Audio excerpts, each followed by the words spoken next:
नमस्कार प्रिय दर्शक बंधु, आज आम पुराण गंठी कार्यक्रम आम पुराण पृष्ठारू गोटे सुंदर प्रसंगटे नहीं छु आज्ञा।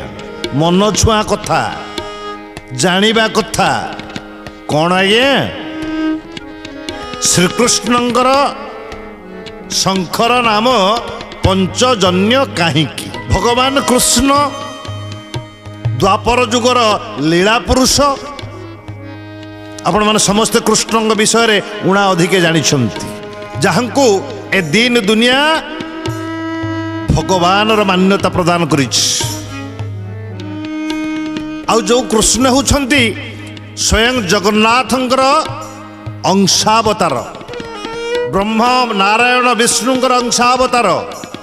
भागवत रे कहा जायनी आज्ञा, जगन्नाथ जे 16 कला तहु कलाए नंद बड़ा। जदि आमर आराध्य देवता महाप्रभु जगन्नाथ पूर्ण ब्रह्म 16 कलार परिपूर्ण होती, तार 16 भागरु भागे होचंती भगवान कृष्ण द्वापर जुगरे। अनादि नारायण भगवान विष्णु चतुर्भुजरे चतुर आयुध धारण करती। कौन? शंख चक्र गदा पद्म।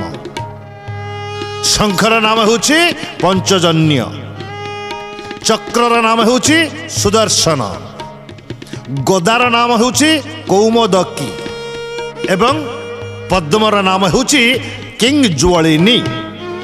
सही विष्णुंकर ब्रह्म सत्तारु अवतारी पुरुष भगवान कृष्ण जो हाथ में शंख धारण करती, से शंखर नाम होची पंचजन्य शंख।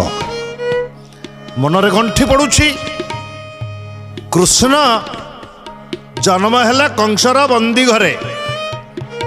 बाल्य लीला कले गोपपुर रे, कंस कुमारी द्वारिकार द्वारिकाधिपति हेले। कहीं बाल्यकाल तो कृष्ण शंख धरी प्रमाण आम पुराण रे देखिनु।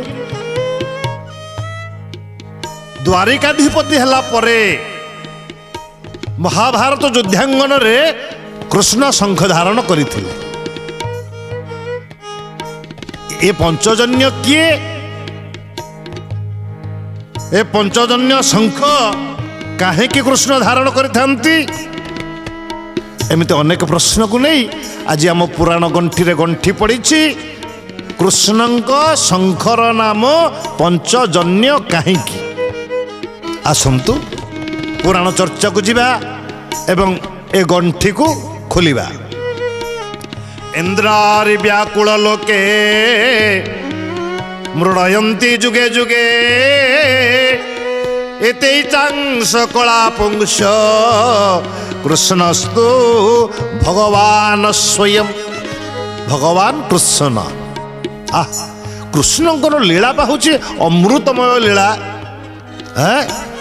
क्षीर रे जदि टिके लहुणी नहीं आज्ञा, से क्षीर किसी काम लगे?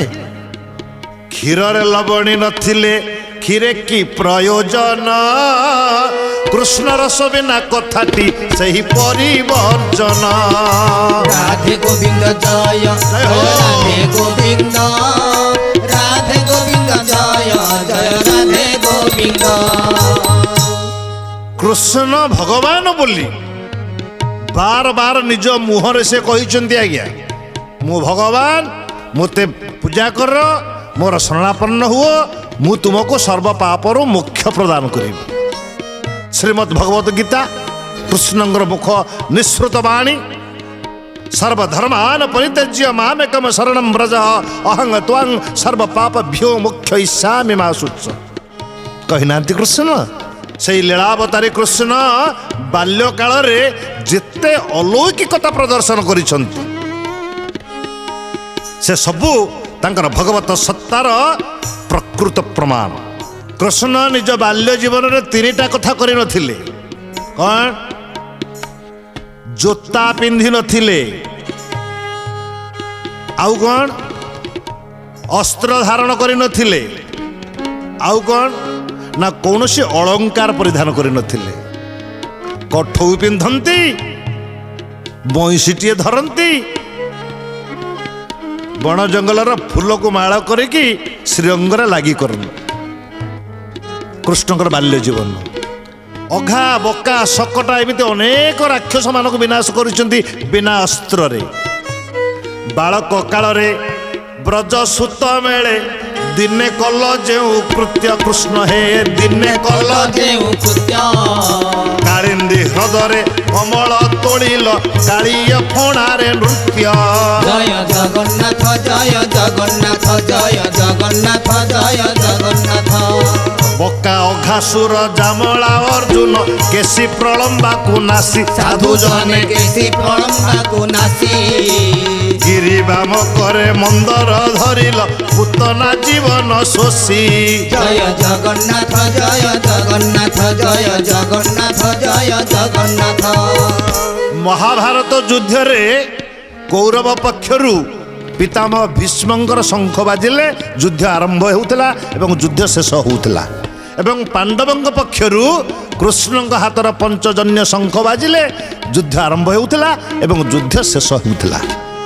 ପାଣ୍ଡବ ପାଞ୍ଚ ଭାଇଙ୍କର ପାଞ୍ଚଟା ଶଙ୍ଖ କ'ଣ? ଶ୍ରୀମଦ୍ ଭଗବତ ଗୀତାର ପ୍ରଥମ ଅଧ୍ୟାୟ 15 ନମ୍ବର ଏବଂ 16 ନମ୍ବର ଶ୍ଲୋକ।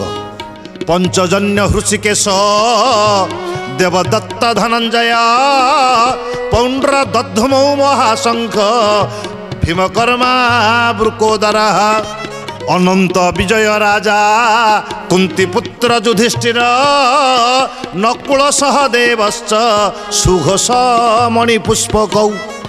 ଯୁଧିଷ୍ଠିରଙ୍କର ଶଙ୍ଖର ନାଁ ଥିଲା ଅନନ୍ତ ବିଜୟ। ଅର୍ଜୁନଙ୍କର ଶଙ୍ଖର ନାମ ଥିଲା ଦେବଦତ୍ତ। ଭୀମଙ୍କ ଶଙ୍ଖର ନାମ ଥିଲା ପୌଣ୍ଡ୍ର। ନକୁଳ ଏବଂ ସହଦେବଙ୍କର ଶଙ୍ଖ ନାମ ଥିଲା ସୁଘୋଷ ଏବଂ ମଣିପୁଷ୍ପକ। ଏବଂ ଭଗବାନ କୃଷ୍ଣଙ୍କ ଶଙ୍ଖର ନାମ ହେଉଛି ପଞ୍ଚଜନ୍ୟ। କାହିଁକି ପଞ୍ଚଜନ୍ୟ ନାମକରଣ ହେଇଛି? ପୁରାଣ ପୃଷ୍ଠାର ସୁନ୍ଦର କଥା। ଶଙ୍ଖାସୁର ନାମକ ଜଣେ ପ୍ରବଳ ପ୍ରତାପୀ ମତ୍ସ୍ୟ ଅବତାରୀ ରାକ୍ଷସ ଥିଲା। ସାମୁଦ୍ରିକ ରାକ୍ଷସ ଯାହାକୁ କୁହାଯାଏ। ଏ ଶଙ୍ଖାସୁର ସ୍ୱର୍ଗ ଆକ୍ରମଣ କରି ବ୍ରହ୍ମାଙ୍କର ବେଦ ପୋଥିକୁ ଅପହରଣ କରିବା ସହିତ ବିଷ୍ଣୁଙ୍କର ଏ ପଞ୍ଚଜନ୍ୟ ଶଙ୍ଖକୁ ମଧ୍ୟ ଅପହରଣ କରି ଆଣିଲା। ଆପଣମାନେ ସମସ୍ତେ ଜାଣିଛନ୍ତି ଭଗବାନ ବିଷ୍ଣୁ ଚିନ୍ତାମଣି ନାରାୟଣ ମତ୍ସ୍ୟ ଅବତାର ହେଲେ ଏବଂ ଶଙ୍ଖାସୁରକୁ ବିନାଶ କରି ବ୍ରହ୍ମାଙ୍କର ବେଦ ପୋଥିକୁ ଉଦ୍ଧାର କଲେ। ଶଙ୍ଖାସୁର ଦୈତ୍ୟ ବିନାଶ କରି ଶଙ୍ଖାସୁର ଦୈତ୍ୟ ବିନାଶ କରି ବ୍ରହ୍ମା ବେଦ ପୋଥି ଉଦ୍ଧାର କରି ବ୍ରହ୍ମା ବେଦ ପୋଥି ଉଦ୍ଧାର କରି ବିଷ୍ଣୁଙ୍କ ଆୟୁଧ ସେ ପଞ୍ଚଜନ୍ୟ ବିଷ୍ଣୁଙ୍କ ଆୟୁଧ ସେ ପଞ୍ଚଜନ୍ୟ ଶଙ୍ଖ ନାମେ ପୁତ୍ର ଅଟଇ ଜାଣ ଶଙ୍ଖ ନାମେ ପୁତ୍ର ଅଟଇ ଜାଣ ସାଗର ଜଳ ଭିତରେ ଯେ ସାଗର ଜଳ ଭିତରେ ଯେ ଜଳ ଜୀବ ଖାଇ ଜୀବନ ବଞ୍ଚଇ ଧୁରନ୍ଧର ସେ ମାୟାରେ ଯେ ଧୁରନ୍ଧର ସେ ମାୟାରେ ଯେ ଧୁରନ୍ଧର ସେ ମାୟାରେ ଯେ। ଭଗବାନ ବିଷ୍ଣୁ ସିନା ଶଙ୍ଖାସୁରକୁ ମାରି ବେଦ ପୋଥି ଉଦ୍ଧାର କଲେ, କିନ୍ତୁ ଏ ଶଙ୍ଖାସୁରର ପୁତ୍ର ନାଁ ହେଉଛି ସଂଘ୍ରାଦ। ଏ ସଂଘ୍ରାଦ ବିଷ୍ଣୁଙ୍କର ପଞ୍ଚଜନ୍ୟ ଶଙ୍ଖକୁ ଏମିତି ଭାବରେ ନେଇ ଗୁପ୍ତରେ ରଖିଲା, ଭଗବାନ ବିଷ୍ଣୁ ତାକୁ ଉଦ୍ଧାର କରିପାରିଲେ ନାହିଁ। କାଳକ୍ରମେ ସଂଘାତର ପୁତ୍ର ଏ ଶଙ୍ଖ ଭିତରେ ଆତ୍ମଗୋପନ କରି ବସବାସ କଲା। ଯେହେତୁ ତା ନାଁ ହେଲା ପଞ୍ଚଜନ୍ୟ। ପଞ୍ଚଜନ୍ୟ ଶଙ୍ଖ ଭିତରେ ସେ ବାସ କରି ରହୁଥିବାରୁ ସଂଘାତର ପୁତ୍ର ନାମ ହେଲା ପଞ୍ଚଜନ୍ୟ। ସମୟକ୍ରମେ ଭଗବାନ ହେଲେ କୃଷ୍ଣ ଅବତାର। କଂସକୁ ବିନାଶ କରିବା ପରେ ବସୁଦେବ ଏବଂ ଦେବକୀ କୃଷ୍ଣ ବଳରାମଙ୍କୁ ଗୁରୁ ସାନ୍ଦୀପନିକ ଆଶ୍ରମରେ ଛାଡ଼ିଲେ ବିଦ୍ୟା ଅର୍ଜନ କରିବା ପାଇଁ। ଆଜ୍ଞା, ଜୀବନରେ ଯେ ଗୁରୁ ଗ୍ରହଣ ନ କରିଛି, ଯେତେ ମାନି ଜ୍ଞାନୀ ହେଇଥାଉ ନା କାହିଁକି, ସେ କେବେ ବି ଲକ୍ଷ୍ୟସ୍ଥଳରେ ପହଞ୍ଚି ପାରିବନି। କାରଣ ବ୍ରହ୍ମଙ୍କ ପାଖରେ ପହଞ୍ଚାଇବା ପାଇଁ ହେଲେ, ବ୍ରହ୍ମ ସତ୍ତାକୁ ଚିହ୍ନେଇ ଦେବା ପାଇଁ ହେଲେ ଗୁରୁ ହେଉଛନ୍ତି ଏକମାତ୍ର ମାର୍ଗ। ଗୁରୁ ବ୍ରହ୍ମା ଗୁରୁ ବିଷ୍ଣୁ ଗୁରୁଦେବ ଦେବ ମହେଶ୍ୱର ଗୁରୁ ପରମ ବ୍ରହ୍ମ গুরু নারায়ণ গুরু সত্য শিব সুন্দর গুরু ব্রহ্মা গুরু বিষ্ণু গুরু দেব দেব মহেশ্বর গুরু পরম ব্রহ্ম গুরু নারায়ণ গুরু সত্য শিব সুন্দর গুরু মাতা পিতা গুরু বন্ধু সখা গুরু মাতা পিতা গুরু বন্ধু সখা সে যে অন্ধারে আলোকর রেখা সে যে অন্ধারে আলোকর রেখা সে তো চিদানন্দ চির সুন্দর গুরু পরম ব্রহ্ম গুরু নারায়ণ গুরু সত্য শিব সুন্দর ତେବେ ଭଗବାନ କୃଷ୍ଣ କେମିତି ଏ ପଞ୍ଚଜନ୍ୟ ଶଙ୍ଖକୁ ପ୍ରାପ୍ତ ହେଲେ